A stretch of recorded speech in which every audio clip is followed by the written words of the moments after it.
Hello नमस्कार साथियों, welcome to royal study. दोस्तों एसएससी सीएचएसएल एग्जाम का नेक्स्ट एनालिसिस आपके लिए लेकर आ चुके हैं। आज 5 जुलाई 2024 को हम फर्स्ट शिफ्ट का एनालिसिस लेकर आ चुके हैं। इससे पहले कि जितने भी एनालिसिस है उन सभी की वीडियोस आपको यहाँ पर व्यवस्थित रूप से मिल जाएगी, प्लेलिस्ट दे रखी है, आप चेकआउट कर लीजिएगा। और गाइज इन सभी की पीडीएफ भी हम टेलीग्राम पर अपडेट कर चुके हैं, तो टेलीग्राम और एप्लीकेशन दोनों को जाकर डाउनलोड कर लीजिएगा, ज्वाइन कर लीजिएगा, डिस्क्रिप्शन में लिंक मिल जाएगी। साथ ही आपका एग्जाम आगे आने वाले दिनों में है, किसी भी शिफ्ट में है तो आप हमें नंबर पर अपने क्वेश्चन जरूर से व्हाट्सअप करें, ताकि हम आपको सबसे सटीक और एग्जैक्ट 100% जो एक्यूरेट एनालिसिस है वो बिल्कुल आपको दे पाए। क्लियर है? देखिए आज हमें जो क्वेश्चन भेजे हैं ये धीरज विश्वकर्मा जी जो कि बरेली से हैं, अनीता देसाई जी जो कि सहारनपुर से हैं, महेश कुमार जी, तो इन सभी ने काफी अच्छे तरीके से क्वेश्चंस बताए, यहाँ तक कि इन्होंने एग्जैक्ट क्वेश्चंस बता दिए जो आपके एग्जाम में पूछे गए हैं। तो आइए स्टार्ट करते हैं आज के इस वीडियो को। उससे पहले आप सभी से रिक्वेस्ट है कि वीडियो को लाइक और चैनल को सब्सक्राइब जरूर से कर लीजिएगा। Guys GK GS current affair से स्टार्ट करते हैं, उसके बाद में हम आगे बढ़ते चलेंगे। पहला जो क्वेश्चन है ये आपकी स्क्रीन पर आ चुका है। फर्स्ट शिफ्ट का पहला प्रश्न है, लवलीना बोरगोहेन का संबंध किस खेल से है? बॉक्सिंग आपका सही जवाब रहेगा। लवलीना बोरगोहेन जो है इनका संबंध बॉक्सिंग से है। लवलीना बोरगोहेन एक भारतीय मुक्केबाज है जो 69 किलोग्राम जो वर्ग है इसमें खेलती हैं। वह 23 साल की है और असम के गोलाघाट जिले की रहने वाली है। उन्होंने टोक्यो ओलंपिक 2021 में महिला वेल्टरवेट वर्ग में कांस्य पदक जीता। क्लियर है? और इस जीत के साथ वह 2008 और 2012 ओलंपिक में क्रमशः विजेंदर सिंह और MC मैरीकॉम के कांस्य पदक के बाद भारत के लिए ओलंपिक में पदक जीतने वाली तीसरी मुक्केबाज बन गई। प्रसिद्ध भारतीय पुरुष मुक्केबाजों के नाम की बात करें तो इसमें डिंको सिंह, शिव थापा, देवेंद्र सिंह और अमित पंघाले। वहीं बात करें महिला मुक्केबाजों की तो मेरी कॉम, सिमरनजीत कौर और पूजा रानी, ये इनमें आती हैं। अगला क्वेश्चन है, निम्न में से कौन सा शब्द क्रिकेट से रिलेटेड है या संबंधित है? तो क्रिकेट से जो संबंधित जितने भी शब्द हैं ये सारे आपको यहाँ पर दे दिए हैं, जैसे कि maiden over, follow on, rubber, एसएच, catch, bowl, stump out, run out, LBW, hit wicket, not out, no ball, wide ball, dead ball, over throw, bye, leg, cover, drive, late cut, hook, glance, stroke, spot, pull, six और follow through, turn, गॉम्बी, spin, yorker, bouncer, hat trick, round the wicket. ये सारे जो शब्द है ये cricket में use होते हैं, तो याद रखिएगा इन्हीं में से एक आपको मिला होगा। अगला जो क्वेश्चन है कुछ इस तरीके से है, यानी कि उससे पहले हम डिटेल थोड़ी सी क्रिकेट के बारे में बता दें। देखिए पहला आधिकारिक जो क्रिकेट टेस्ट मैच है ये साल 1887 में ऑस्ट्रेलिया और इंग्लैंड के बीच मेलबर्न जो था यहाँ पर खेला गया था, मेलबर्न स्टेडियम में। जब कुछ अन्य देशों ने क्रिकेट खेलना शुरू किया तो 1909 में इंपीरियल क्रिकेट सम्मेलन का गठन किया गया, जिसने 1956 में अंतर्राष्ट्रीय क्रिकेट सम्मेलन को जन्म दिया। पहला एक दिवसीय अंतर्राष्ट्रीय क्रिकेट मैच वर्ष 1971 में हुआ था, इंग्लैंड और ऑस्ट्रेलिया के बीच मेलबर्न में खेला गया था। एक दिवसीय मैचों का पहला विश्व कप 1975 में लंदन में खेला गया था। विश्व क्रिकेट के शीर्ष संस्थान की बात करें तो अंतर्राष्ट्रीय क्रिकेट परिषद है, ICC, और उसका मुख्यालय दुबई में आपको देखने को मिलता है। ICC 1909 में स्थापित किया गया था। भारत में क्रिकेट जो कंट्रोल बोर्ड है BCCI 1928 में बनाई गई थी। अगला क्वेश्चन है हमारा, मौलिक कर्तव्यों को किस वर्ष में भारत के संविधान में जोड़ा गया था? तो 1976 में जोड़ा गया था, याद रखिएगा। नागरिकों के मौलिक कर्तव्यों को 42वें संविधान संशोधन अधिनियम 1976 द्वारा जोड़ा गया था संविधान में। 42वें संविधान संशोधन अधिनियम 1976 में 10 मौलिक कर्तव्य शामिल थे और इस संशोधन ने संविधान में एक नया भाग अर्थात भाग 4 का जोड़ा। और इस नए भाग में केवल एक ही अनुच्छेद है जो कि अनुच्छेद 51 का है, जिसमें पहली बार नागरिकों के 10 मौलिक कर्तव्यों के लिए संहिता को निर्दिष्ट किया गया। बाद में 2002 में 86वां संविधान संशोधन किया गया, इसके द्वारा एक और मौलिक कर्तव्य को इसमें जोड़ा गया। भारतीय संविधान में मौलिक कर्तव्य तत्कालीन सोवियत संघ से प्रेरित थे और 42वां संविधान संशोधन अधिनियम 1976 भारतीय संविधान के सबसे महत्वपूर्ण संशोधनों में से एक है। ये तब इंदिरा गांधी की अध्यक्षता में भारतीय राष्ट्रीय कांग्रेस द्वारा अधिनियमित किया गया था और बड़ी संख्या में संशोधनों के कारण यह अधिनियम भारतीय संविधान में लाया गया है। इसे लघु संविधान के नाम से भी जाना जाता है। अगला क्वेश्चन है, किन दो भारतीय राज्यों की साक्षरता दर सबसे कम है? तो बिहार सबसे कम है 61.8%, अरुणाचल प्रदेश जहाँ की 67% है, तो ये सबसे कम साक्षरता दर वाले दो राज्य हैं। बिहार और अरुणाचल प्रदेश, याद रखिएगा।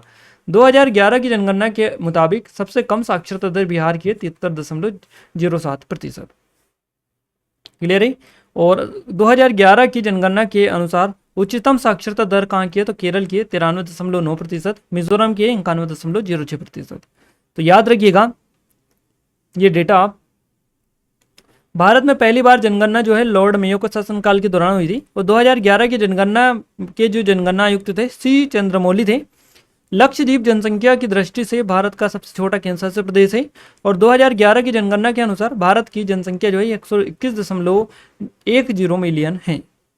अगला क्वेश्चन है, किसी भारतीय राज्य का लोक नृत्य से क्वेश्चन आपका आया था। एग्जैक्ट क्वेश्चन वो नहीं बता पाए कि किस राज्य से था और कौन सा लोक नृत्य था, उन्होंने ऐसा ही बताया जैसा हमने आपको यहाँ पर डाला है। तो यहाँ पर राज्यों की जो लोक नृत्य है ये एक नज़र आप देख लीजिएगा। जैसे कि कर्नाटक का यक्षगान, जो कि क्वेश्चन इससे पहले आपका बना था, कल या परसों में बना था यक्षगान से। हटरी, सुग्गी, कुनीठा, करगा और लांबी, ये जो है कर्नाटक के लोक नृत्य है। वहीं केरल के लोक नृत्य में मोहिनी अट्टम, कथकली और पादयानील है। मध्य प्रदेश में जावरा, मटकी, आदा, खड़ा नाच, ये यहाँ के मध्य प्रदेश की। गुजरात का जो लोक नृत्य है भवई, गरबा और डांडिया है, ध्यान रखिएगा। राजस्थान के लोक नृत्य घूमर, चक्री, कठपुतली, तेहरा ताली और पनिहारी आपका सही हो जाएगा। उत्तर प्रदेश में रासलीला, नौटंकी, कजरी, चरकोला, झोपा, छोरा और छपेली, तो ये उत्तर प्रदेश के हैं। आंध्र प्रदेश में कुचिपुड़ी, विलासिनी नाट्यम, वीरनाट्यम, धप्पू, तपेता, कोलट्टम, भुट्टा, बोमल्लू, ये आंध्र प्रदेश के हैं। तमिलनाडु का भरतनाट्यम, कुम्मी और कोलट्टम, कव्वाड़ी, यहाँ का तमिलनाडु का है। त्रिपुरा में झूम, होजागिरी और गारिया है। असम का बिहू, नाट पूजा, महाराष्ट्र कली गोपाल और बागुरुम्बा, जो कि काफ़ी फेमस है। नागालैंड का है चोंग, जो कि काफ़ी ज़्यादा पूछा जाता है। बांस नृत्य ये भी पूछा जाता है। खेवा, ये नागालैंड का है। बिहार का है जटा जटीन, बाखो बखीन, पनवरिया, विदेशिया और सामा चकेवा। तो इन सभी राज्यों में से ही आपका क्वेश्चन बना था। इन सभी को अच्छे से कर लीजिएगा क्योंकि ज़्यादातर एग्जाम में क्वेश्चन इन्हीं से बनता है। अगला क्वेश्चन है, पिंजौर हेरिटेज फेस्टिवल किस राज्य में मनाया जाता है? हरियाणा में मनाया जाता है। पिंजौर महोत्सव के बारे में अगर अपन बात करें तो ये भारत में प्रसिद्ध मेला त्योहारों में से एक है। दक्षिण जो हरियाणा राज्य में पंचकुला जो है, पंचकुला जिले के पिंजौर गार्डन में होता है। और पिंजौर नाम से ही क्लियर है,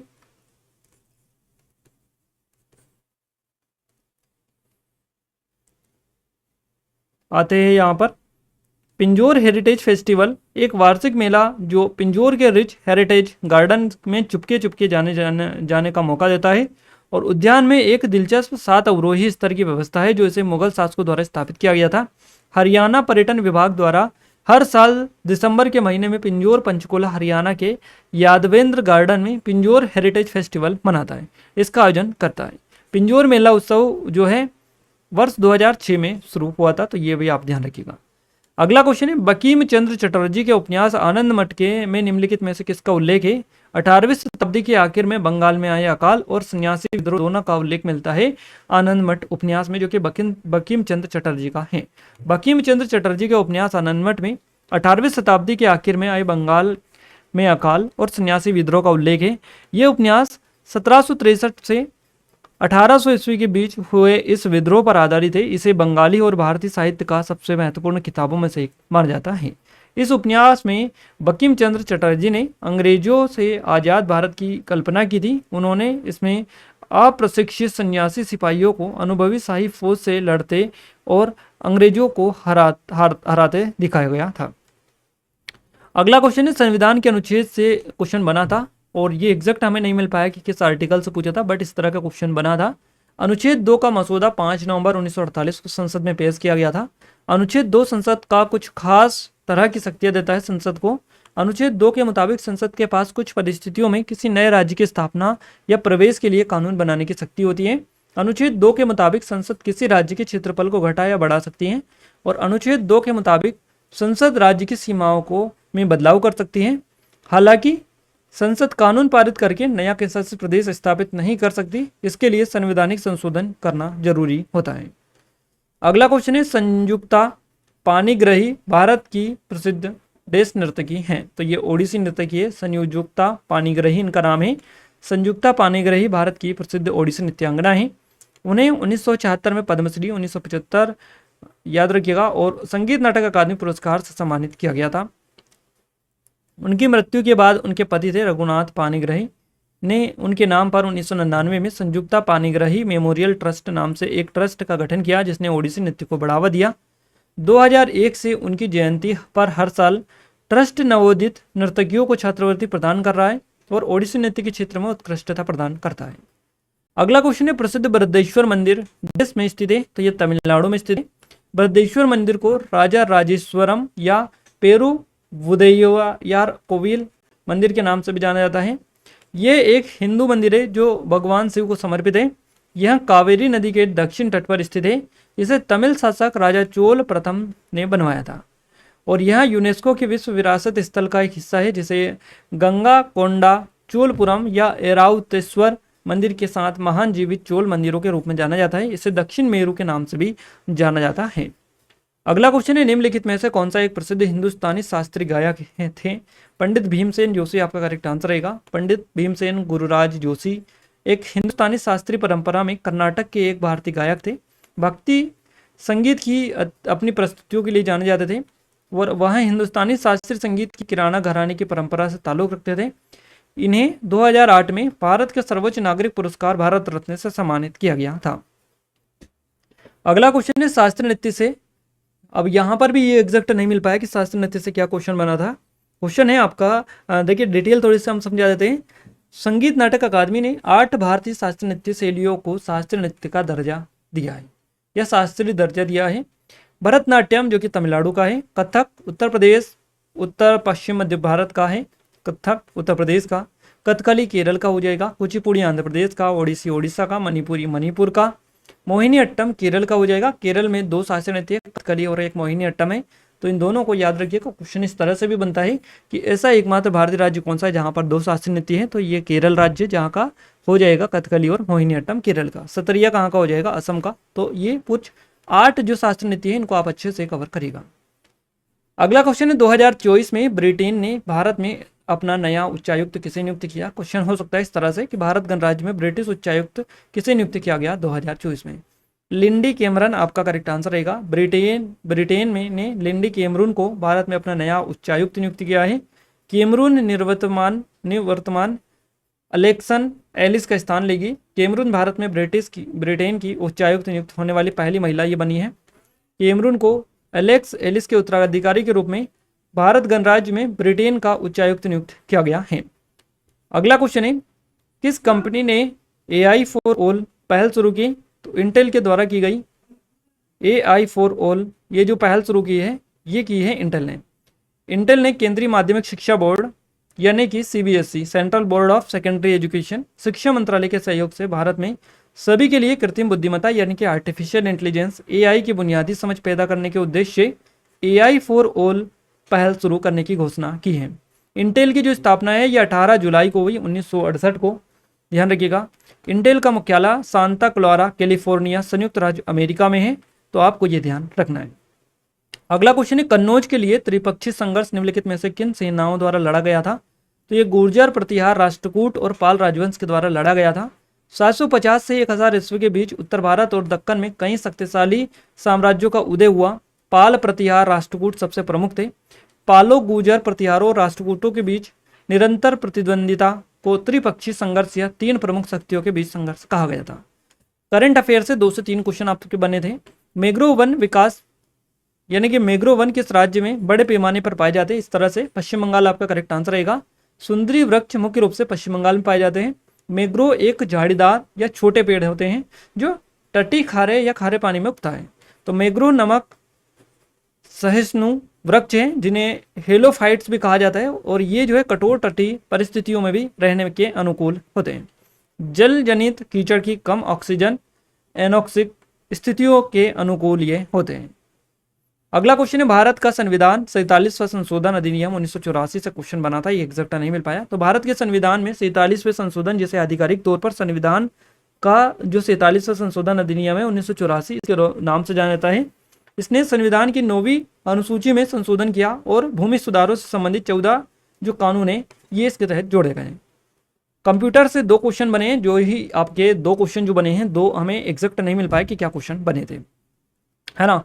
और इसके अलावा GDP से क्वेश्चन आपका बना है। GDP का मतलब क्या होता है? किसी देश की घरेलू सीमाओं के अंदर एक साल में उत्पादित सभी अंतिम वस्तुओं और सेवाओं का कुल मूल्य। इसमें सिर्फ वे वस्तुएं और सेवाएं शामिल है जो देश के अंदर ही बनाई गई हो, ना कि जो आयात की गई हो, तो वो चीज़ें इसमें शामिल होती हैं। और पेट में साइड से संबंधित इस तरह से क्वेश्चन बनाए तो ये एग्जाम नहीं मिल पाया कि क्या क्वेश्चन था। अर्थशास्त्र से रिलेटेड क्वेश्चन आपका बनाए। क्लियर है? तो 22 क्वेश्चन ये हो गए। 23 क्वेश्चन जैसा कि हमने बताया कंप्यूटर से 2 क्वेश्चन, एक तो 19 वाला हो गया और ये कि 23 में कंप्यूटर से हो गया। 24 और 25 हमने करंट अफेयर का आपको बताया था कि 2 से 3 क्वेश्चन बने, तो ये करंट अफेयर के क्वेश्चन हो जाएंगे। तो इस तरीके से पूरे के पूरे 25 क्वेश्चन है, इनका आइडिया हमने दे दिया है कि कहाँ से किस टॉपिक से आपके आज के फर्स्ट शिफ्ट में जो क्वेश्चन है ये पूछे गए हैं पूरे के पूरे। यहाँ तक कि आप अगर हमें बता पाते थोड़ा सा और, तो हमने स्टार्टिंग में आपको नंबर दिया 7999087885। इन नंबर पर जब भी आपका एग्जाम छूटता है तुरंत से आप हमें इन नंबर पर अपडेट करें, क्वेश्चंस अपने नोटबुक में लिखकर या व्हाट्सएप पर आप हमें भेज सकते हैं ताकि हम आपको सटीक एनालिसिस दे पाएं। इंग्लिश की बात करेगा, इस क्लोज टेस्ट से 5 क्वेश्चन है, से 1 से 2 क्वेश्चन है, इसके अलावा फिलर से 3 क्वेश्चन है, सेंटेंस से 3 क्वेश्चन है, आपके नरेशन से क्वेश्चन आपका बना है, एंटोनियम सिनोनियम से 4 से 5 क्वेश्चन है, स्पोर्टिंग एरर से 3 से 4 क्वेश्चन है, स्पेलिंग से 1 से 2 क्वेश्चन है आपके। इसके अलावा वॉइस से क्वेश्चन आपका नहीं बना। PQRS से आपका 1 से 2 क्वेश्चन पूछा गया।